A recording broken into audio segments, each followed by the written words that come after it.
Good morning, everyone. Today we are going to talk on the topic of science, that is the habitat of the living. This chapter we have already done before our break. Half of the chapter is almost done, in which we have seen some parts, that what is habitat, what are the types of habitat, what is biosphere, what does it constitute or made of, and we have even seen that the terrestrial habitat is being divided into two parts. Okay, so after being back from a break, I thought we'll just take a recap of what has been done until now. So today we are going to talk about what is habitat. Okay, so in this I cannot expect an answer from you. So we'll just take a recap of what is habitat, and I'm going to tell you that these are the dwelling places. Dwelling places mean the places where the organisms, may it be a plant or an animal, they live together, survive, carry out different life processes. Okay, and these are the places even which provides them with their daily needs like water, shelter. All these are the daily basic needs, we can say, which are being needed by the plants and animals living over there. So the place where these plants and animals live, get adapted, or we can say get adjusted to their surrounding, is known as habitat. Okay, so we have already seen this, that the dwelling places of organism is known as a habitat, where it lives, survives, flourish, gives or reproduces its own new babies. Okay, so there are different types of habitat which we have already discussed. So mainly we are going to talk about terrestrial and aquatic habitat in this particular chapter. So you all know that terrestrial habitat is a place, or in terrestrial habitat we actually talk about the uh, land surface. Okay, the animals and the plant found on the land surfaces comes under terrestrial habitat. Okay, so terrestrial habitat constitutes of many different parts. Now, when we are talking about land, you all know that the land surface is not equally been distributed. Somewhere you can find there are hilly regions, it's more mountainous, some of them are plateaus. Okay, so it's not a plain surface where we found out. And each place and each habitat, we can say, has a different climate, and according to that climate or that particular surrounding, the animals and the plants living at that particular place get adapted to the environment. Okay, so this particular or all these concepts together makes about habitat and adaptation. So terrestrial habitat is the one which is found on the land surface, in which it's further been distributed into or divided into, we can say, it's divided into desert habitat and mountainous habitat, which we are going to talk in this particular chapter. So desert habitat, as we have already seen, it's a place. You all know how is the climate of a desert. It's very dry and hot. The climate over there is very hot. So the plants and animals living in this particular habitat needs to get adapted to that particular environment. Now we all know that different plants and animals exist in that particular environment only. If we try to place them somewhere else, is it possible? No, it's not possible. Even I have, when we were talking about this particular chapter, we have said that in different climates, you are very well known that in different climates we have different kind of clothes. A very good example which we all know about is the kind of clothes depends on the kind of climate which is there. Okay, we cannot expect a person to wear a sweater during summer season. No. Why? Because the surrounding or the environment does not uh, we can say it does not permit us to do these things. Okay, we cannot bear the heat during the summer season, and how can we think about wearing a sweater in it? So we need to make some changes in our body so that we get adapted to the particular environment. Okay, so the same way terrestrial habitat, it's further been divided into desert, as we have seen earlier, in which we have seen that desert has very less rainfall. very scanty rainfall. It is a sandy land and the climate is hot and dry over there. So the plants which are found in these region needs to save water. They need to save water. They need not to lose water by the process of transpiration, as we usually see in the trees which are present in our own region, that the plants loosen out or they expel out the extra water which is present in the leaves by the process of transpiration. So the plants present in desert region cannot afford this. If they have very thin leaves like which are present in our own region, we have seen it, you might have seen in your own garden that there are many leaves which are very thin. Okay, they don't have a waxy coating. If we think about a cactus plant or aloe vera. Aloe vera is a good example. You all might be having a plant in your own small garden at your home.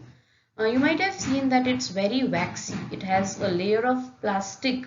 It seems that it has a layer of plastic present on the top portion. Now, why is this coating present? We have already seen that this coating is present just to avoid the rate of transpiration. Okay, so the rate of transpiration becomes less. For that particular reason, it has a waxy coating present. Even this plant, if you have just peeled off the leaf of aloe vera, you might have seen there is a sticky and a watery portion inside it.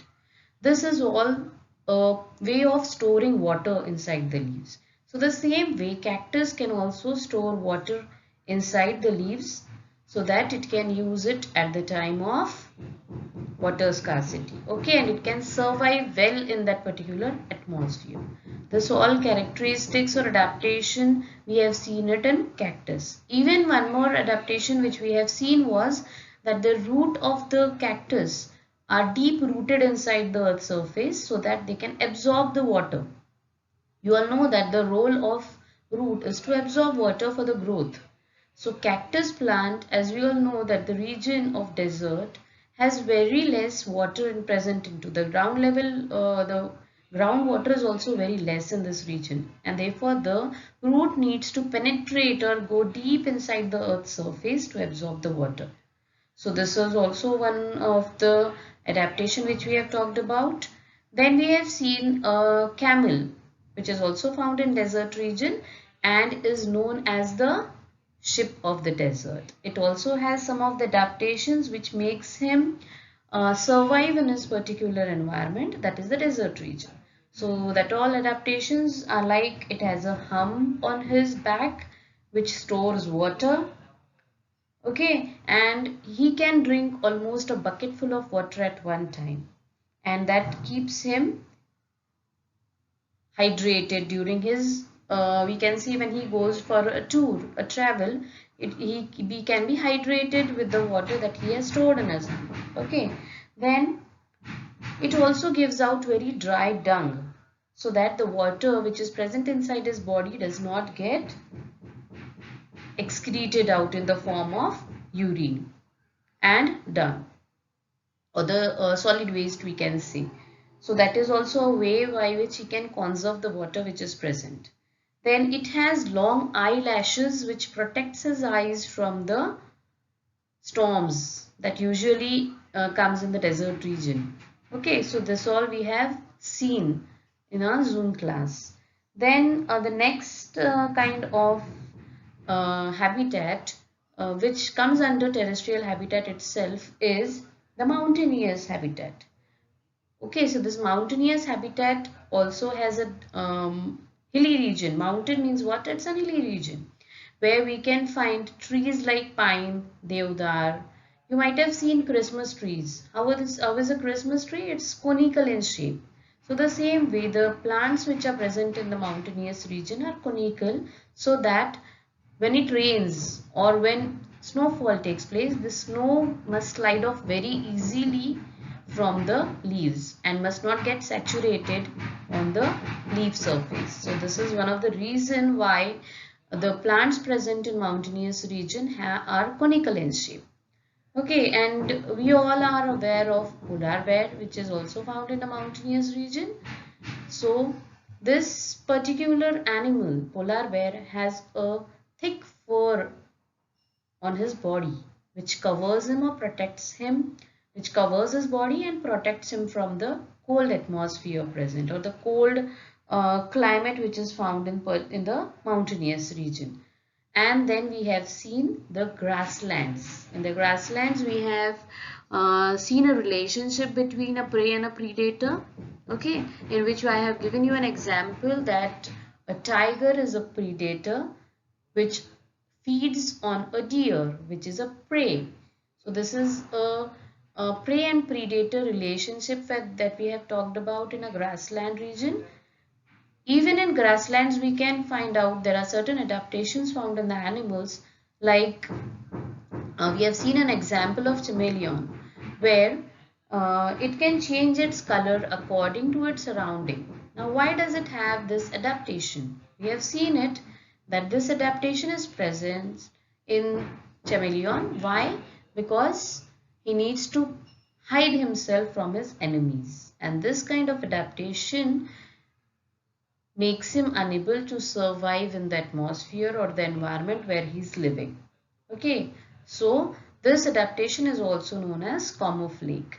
So these all habitat and the adaptation present in the animals living in this particular habitat we have already discussed in our earlier Zoom class. Okay, the one topic that was remaining is the biosphere.